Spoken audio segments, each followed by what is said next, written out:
tem que rir para não chorar, né, pessoal, com essa vida difícil. Bom dia para vocês todos, eu estou aqui de novo, cheio de energia positiva, cheio de alegria. Por isso eu cumprimento logo você, Marcos Almeida, lá em São Paulo.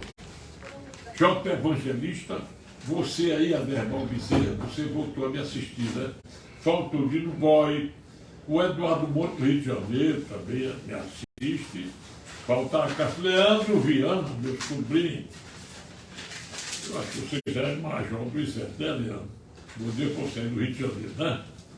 Você é neto do meu saudoso irmão Deusinho. Pronto. Desliga aí, né? No telefone ligando, eu não posso atender fazendo a live. Bom dia para vocês todos. Eu quero dizer para vocês que hoje é o dia 18 de outubro de 2022. Hoje é terça-feira. O pessoal diz aí que faltam 12 dias para o segundo turno. Não, faltam 11 dias. Porque meia-noite do dia 29 ao dia 30 será já o dia da eleição. E falta menos de 18 dias, né? Bom dia para vocês. Eu sou o doutor Heleno Salles de Fortaleza, do meu escritório. Eu estou mais consciente da vitória do nosso grande Bolsonaro, no 22. Ora, quando a Joyce Hasselmann, através das redes sociais dela, que traiu o presidente da República, foi eleita com 2 milhões de votos na eleição de 2018. Eu fui um que assistia todos os dias aos seus canais de internet, de redes sociais. Ela tinha uma visualização enorme que você não conseguia ler o nome das pessoas, os nomes que iam passando. Aliás, o Joyce Hasselmann não foi eleito a deputada federal, perdeu a eleição para prefeita lá do Rio de São Paulo. Bom, pessoal, ela agora diz que o Bolsonaro tem que vencer. Aliás, o Joyce Hasselmann, você deveria ter permanecido fiel ao nosso presidente, porque ele é homem da democracia, que resgatou a bandeira verde e amarela, o hino nacional, a dignidade do Brasil perante o estrangeiro. Só agora é que estão vendo isto. O Sérgio Moro, senador, ele pediu desculpas ao presidente. Pediu, porque sempre que alguém se manifesta com alguma graça para quem foi ofendido por ele, é como se fosse um pedido de desculpa, perdão. Estou acostumado com isso, aqui no escritório já chegou um inimigo meu que me ameaçou de morte e veio para cá, eu atingi como se nada tivesse acontecido. E hoje esses aí que vieram aqui são os meus maiores amigos. Às vezes, de um desentendimento nasce uma grande amizade posterior. Não adianta manter o ódio, manter o egoísmo, tudo isso, coisas que Deus não aprove, não é? Desculpe a minha alergia nasal. Hoje eu vou falar na hora do direito ainda duas coisinhas. Sobre a descoordenação do Lula, me pediram para falar, da explicação, ninguém está entendendo. E sobre a extradição do Robinho. Mas vamos ao que interessa. Vou começar do fim para o começo. O Marco Aurélio Mello, ex-ministro, ou seja, ministro aposentado do STF, esse ministro, ele concedeu uma entrevista ontem pelo Jovem Pan, programa Linha de Frente. Ele sentou a pua nos colegas do Supremo. Eu entendi. Ele disse que não vota de forma nenhuma no Lula, é votar no Bolsonaro. Explicou os motivos. Para mim, o Marco Aurélio Mello só teve um arranhão na vida dele. Foi aquela soltura do André do Regis.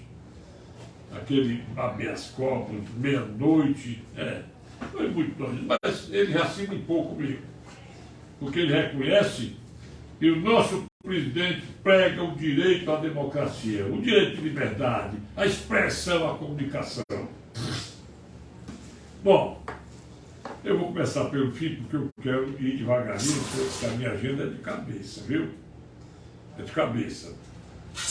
E posso dizer que eu ouvi hoje a reprodução de uma entrevista com um deputado pela Jovem Pan, ele narrando que o Marcola, que é o bandido mais perigoso do tráfico de drogas, que está no presídio de segurança máxima, tinha dito que ia votar no Lula e todo mundo ia votar nele, os presos colegas dele. Aí, a seguir, o âncora disse assim: o senhor ministro Alexandre Moraes, no dia tal, disse que você ligar o Lula ao tráfico é fake news. Por isso nós retificamos a palavra, retificamos a coisa, né? Deu para entender que ele queria retificar o engano parlamentar, que no seu exercício de livre de opinião, votos e palavras, assim, artigo 53 da Constituição Federal, ele, de imediato, ele refez a coisa. Mas vamos ao que interessa aqui, pessoal. Outra coisa foi negada. Mas eu vou fazer um retrospecto aqui de coisas que vocês podem lembrar-se. Olha, o Bolsonaro, nas eleições de 2018, ele fez narrou a trilha de pessoas mortas porque eram de encontro, iam de encontro às ideias comunistas do PT. 1, 2, 3, aí na instante ele disse assim: e eu, será que vou me matar também porque eu estou sendo contra essa quadrilha? Meu amigo, ele estava adivinhando? Estava não. Levou facada do Adélio Bispo. Aliás, o Adélio Bispo está prestando novo depoimento. Eu acho que esse novo depoimento do Adélio Bispo deve ser exatamente, que trouxe a foi o doutor Roberto Marroca. Foi exatamente no inquérito que está apurando os mandantes. Tem que apurar, doutor. Todo mundo viu que houve uma fraude ali. O delegado precipitadamente encerrou o inquérito sem nenhuma motivação plausível. Quando viram, que todo mundo viu, mostrava a participação de muita gente. Os próprios advogados que vieram de jato particular, quando disseram que vieram porque a mãe do Adélio estava pagando os honorários, ele, numa cara de riso cínica, disse assim: mamãe já morreu há mais de 10 anos. Pensa aí. Diz, mentira. Aí eu quero ver quando sair a prova técnica dos celulares dos nossos, abre aspas, colegas, que os nossos queridos colegas da Faculdade de Direito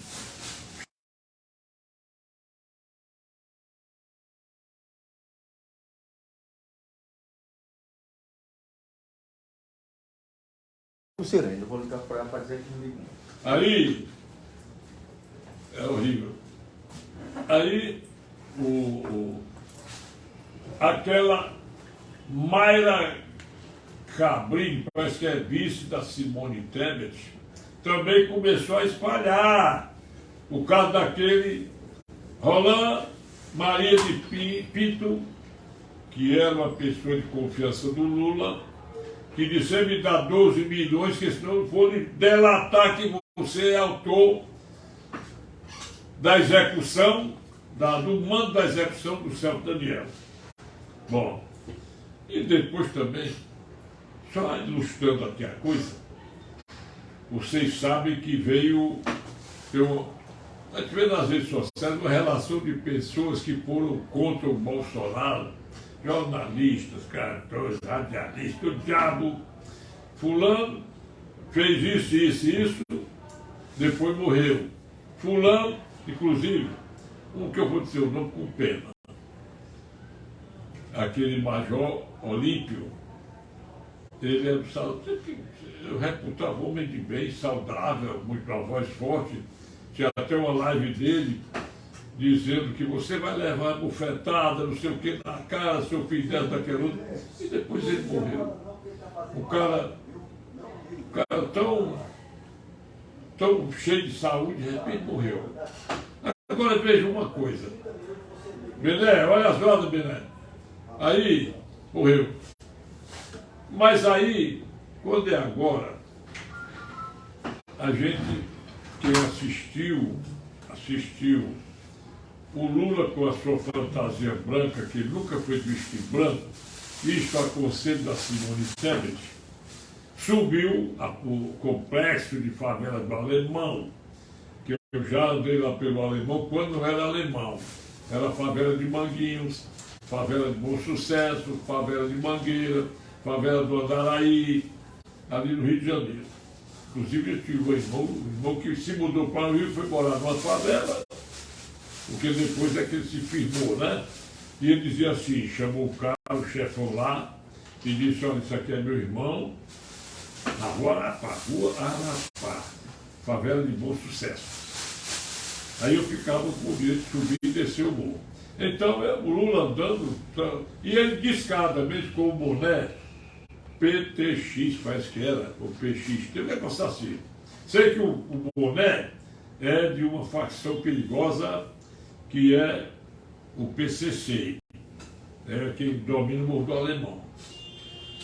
E o Lula disse descaradamente que ele foi o único candidato que teve coragem de subir no complexo alemão. Olha, pessoal, se um cara desse tem coragem não, Lula, você foi visitar seus colegas.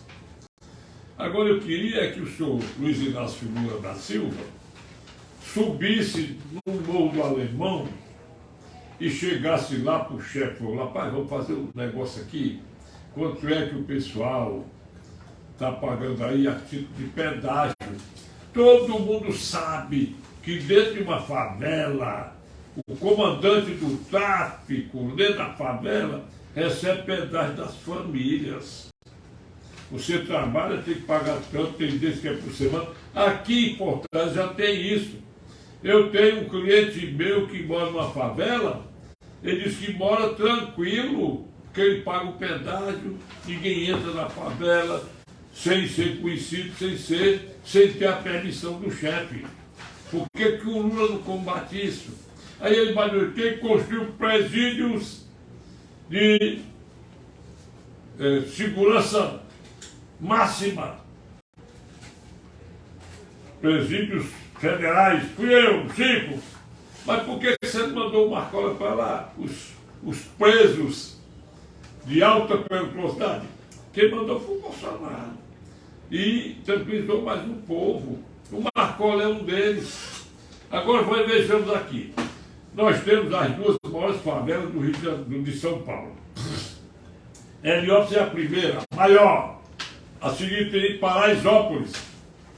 Agora é uma grande coincidência que aconteceu ontem pela manhã. A imprensa toda divulgou o candidato a governador, apoiado pelo Bolsonaro, Tarcísio Gomes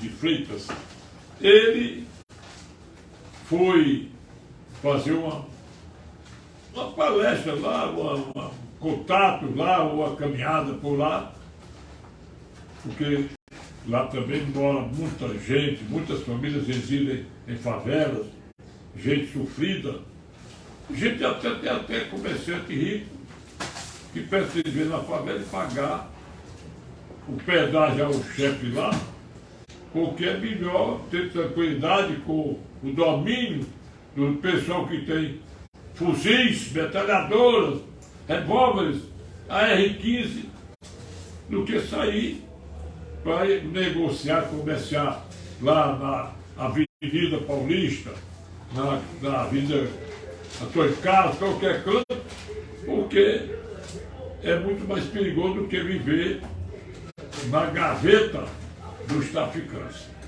Ninguém consegue isso aí. Quem ousar ir de encontro ao crime organizado, pode ficar subordinado às coisas que o Bolsonaro e outros já sofreram e agora quase pegavam o Tarcísio como de feito. Eu vou fazer uma pausa só para dizer o seguinte, olha bem.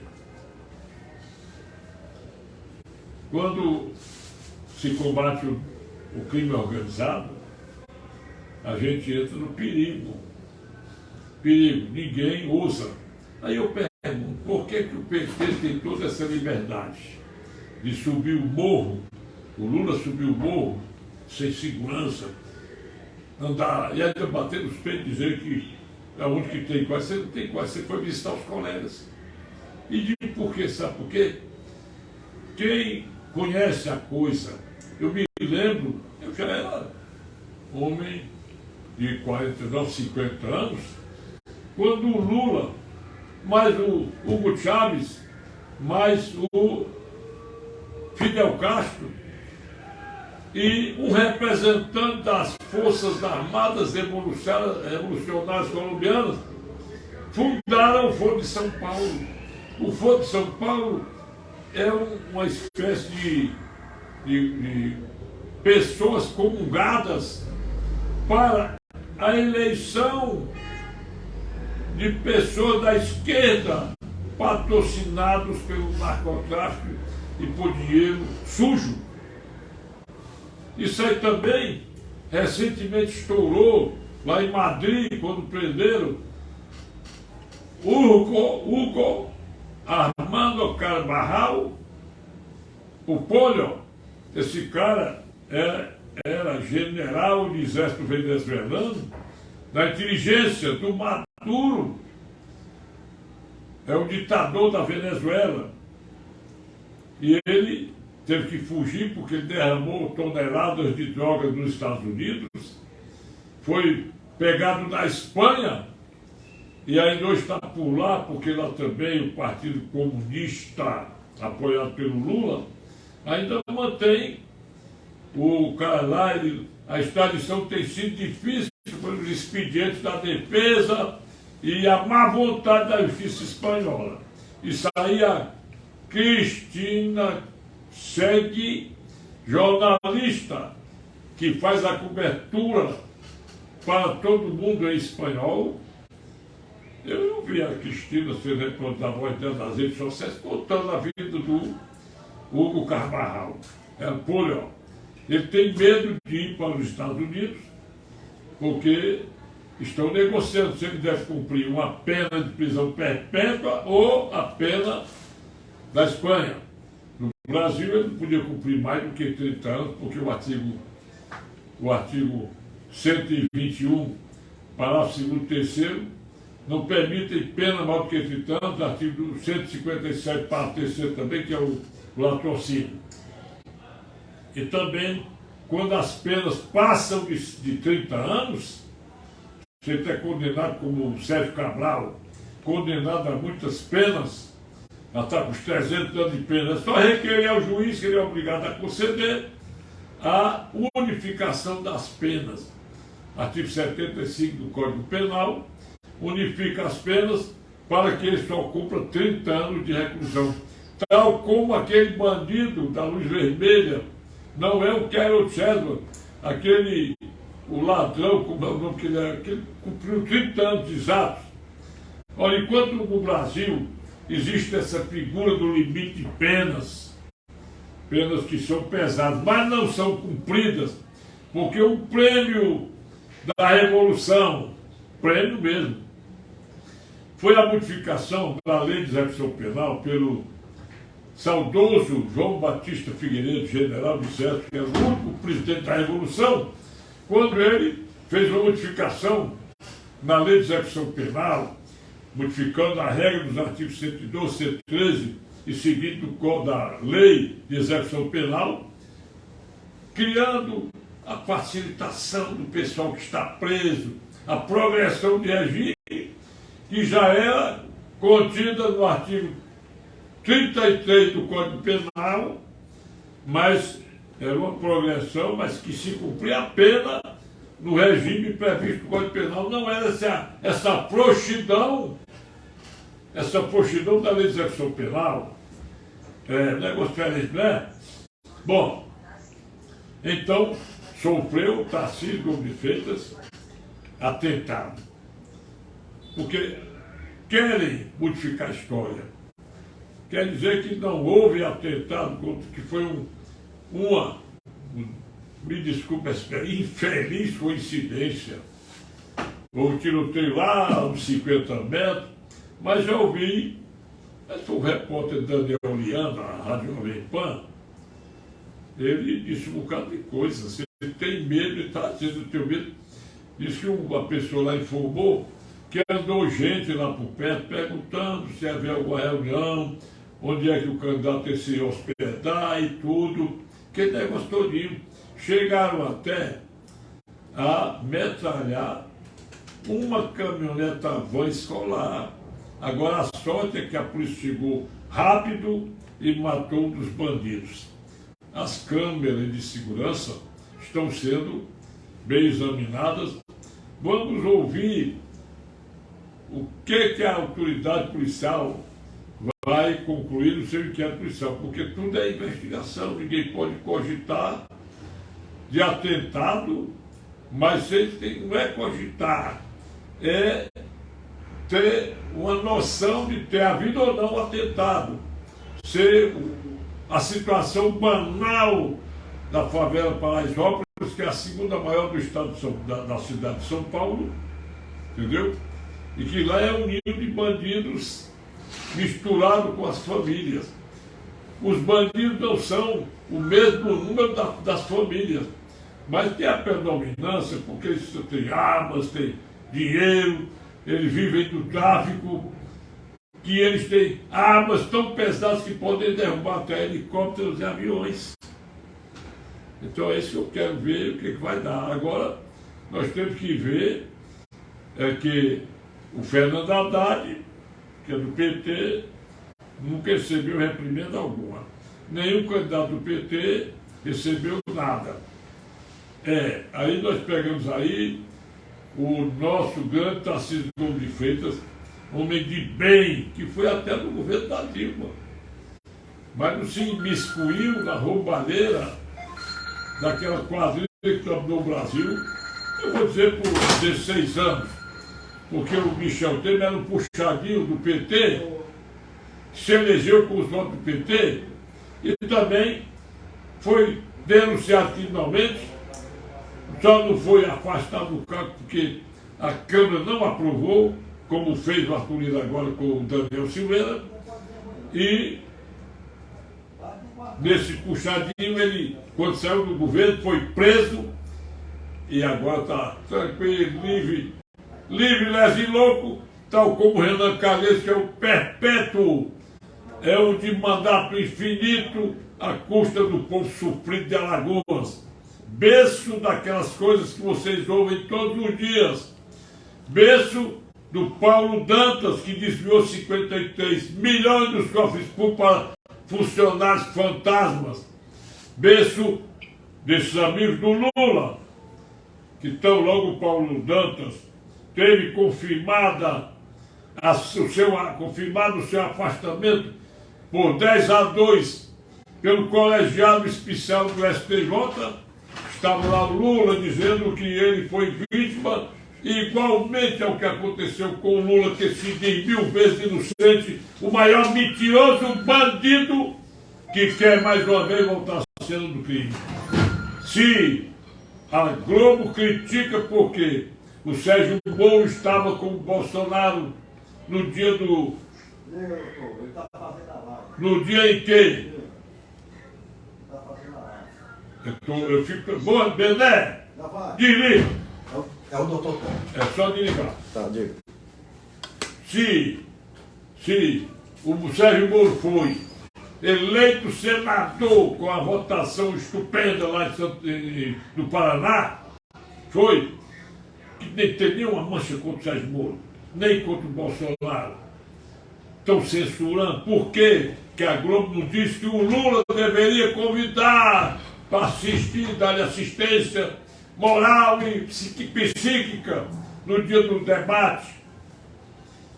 As pessoas, sabe de quem? Simone Tebet.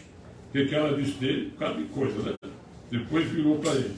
Ciro Gomes, bandido! O Lula é bandido, esse aqui. Hoje, não, eu estou do lado do Lula. Isso foi rápido. Geraldo Alckmin, todo mundo sabe, né? E a Marina Silva. Esses quatro aí dariam uma assistência moral ao Lula em qualquer posicionamento. É lascar, né? Pessoal, eu vou ficar por aqui. Vamos ver que notícias tem mais amanhã.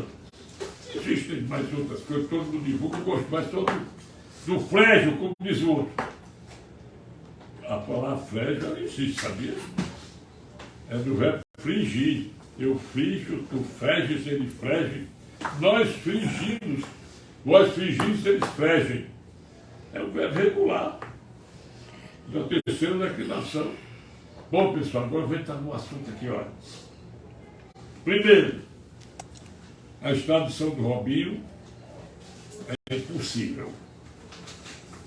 O artigo 5º, inciso 52 da Constituição Federal, não permite a extradição de brasileiro nato ou naturalizado.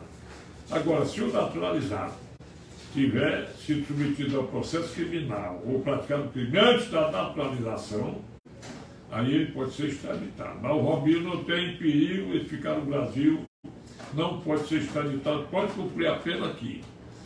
Agora, se ele sair do Brasil e a Interpol prender, fica a critério da Interpol. Ela, no meu ponto de vista, teria que entregar às autoridades brasileiras para ele cumprir a pena no Brasil.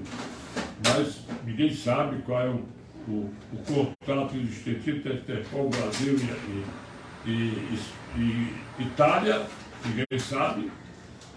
No meu ponto de vista, eu acho que ele não pode ser entregue à autoridade italiana, simplesmente à brasileira.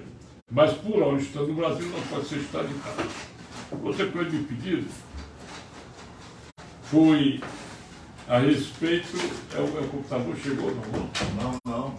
É a respeito da condição de quem está em curso do artigo 319 do Código Penal.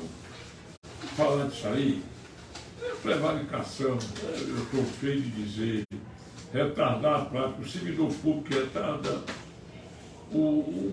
a prática de ofício a requerimento, ou satisfaz interesse diferente daquela norma da administração pública, ele é em curso no artigo 319 do Código Penal, e se for condenado a uma pena de um ano, basta um ano, ele pode perder o cargo. Porque o artigo 92 do Código Penal diz que o juiz, com decisão fundamentada, pode decretar perda no cargo público, do mandato eletivo, do próprio poder e outras situações, se o réu condenado a mais de 4 anos por crime comum, ou a mais de um ano ou mais de um ano, por crime em razão do cargo, ali ele pode ser decretado a perda do seu cargo. Quero também dizer para vocês o seguinte: o Lula não foi absolvido. O Lula nasceu de uma manobra dos seus colegas do Supremo Tribunal Federal. Todo mundo sabe que quando o Edson Fachin saiu dos palanques da Dilma, foi por ela nomeado para fazer os gostos do PT lá no Supremo Tribunal Federal. Todo mundo sabe, isso é fato público e notório.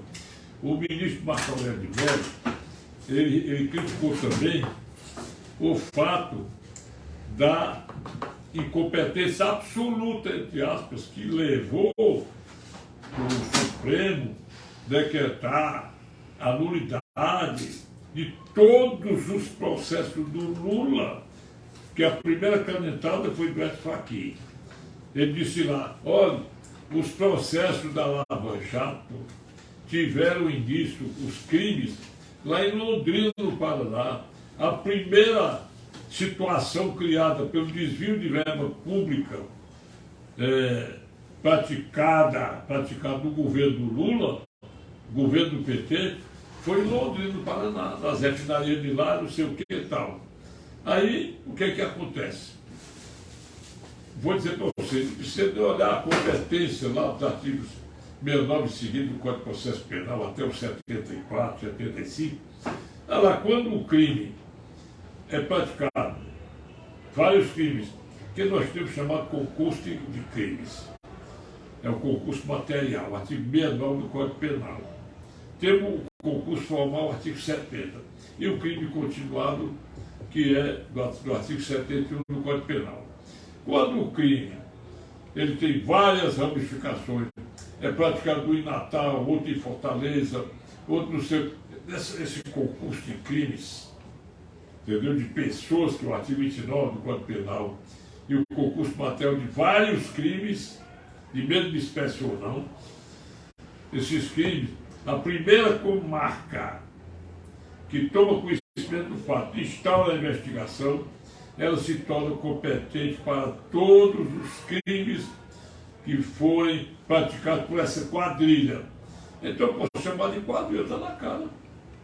Emílio Odebrecht, o Marcelo Odebrecht, Palocci, Léo Pinheiro, Gedel Vieira Lima, Zé Disseu, Tony Palocci, quem mais?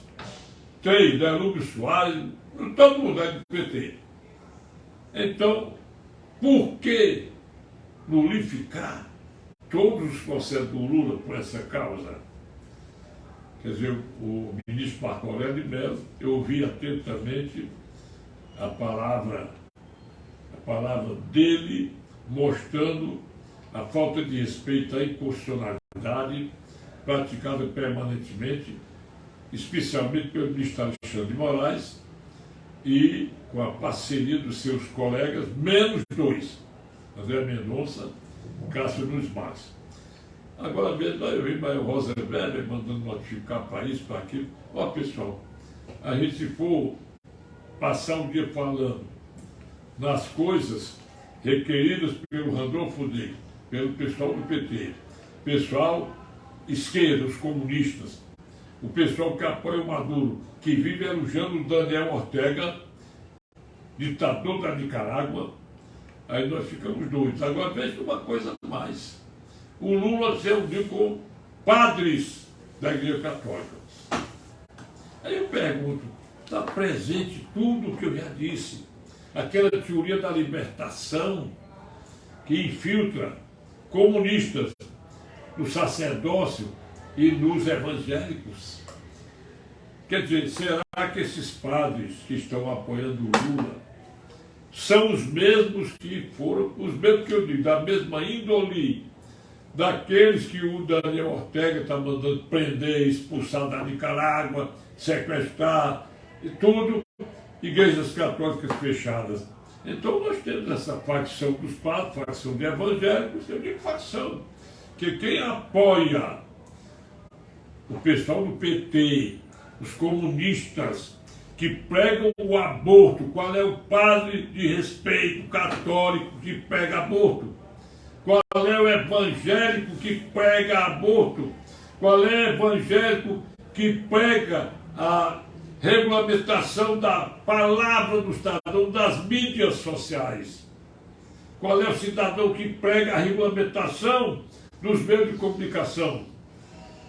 Qual é o cidadão que apoia Daniel Ortega, apoia o Maduro, apoia a ditadura do Hugo Chávez, que agora é substituído pelo Maduro, do pessoal do Fidel Castro em Cuba, da Argentina, os países morrendo de fome por causa da ditadura, que o dinheiro faz borbulha d'água de dinheiro, borbulha de dinheiro, sei lá, chama o Fagner para dizer, o cantor Fagner, faz aquele monte de dinheiro só para patrocinar a eleição dos comunistas que querem destruir a América Latina.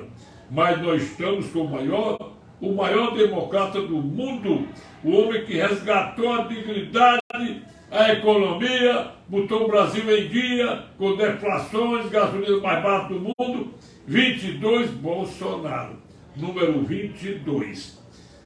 é o nosso querido Jair Messias Bolsonaro. Ressaltar sempre que Messias é a palavra forte do sobrenome do nosso presidente. Vamos votar nele no dia 2, viu, pessoal? Bom dia, obrigado, viu? Vamos curtir aqui, compartilhar, dizer que gostou, não gostou. Eu fico satisfeito com qualquer coisa, qualquer manifestação. Amanhã eu estarei de volta. Dá um alô para o doutor César Pinho, que deve estar em Fortaleza, ele que é de Viçosa do Ceará. E para vocês todos, e o Heleno Lopes sou eu, meu WhatsApp, 85 é o DDD, 999453883. Obrigado e até amanhã.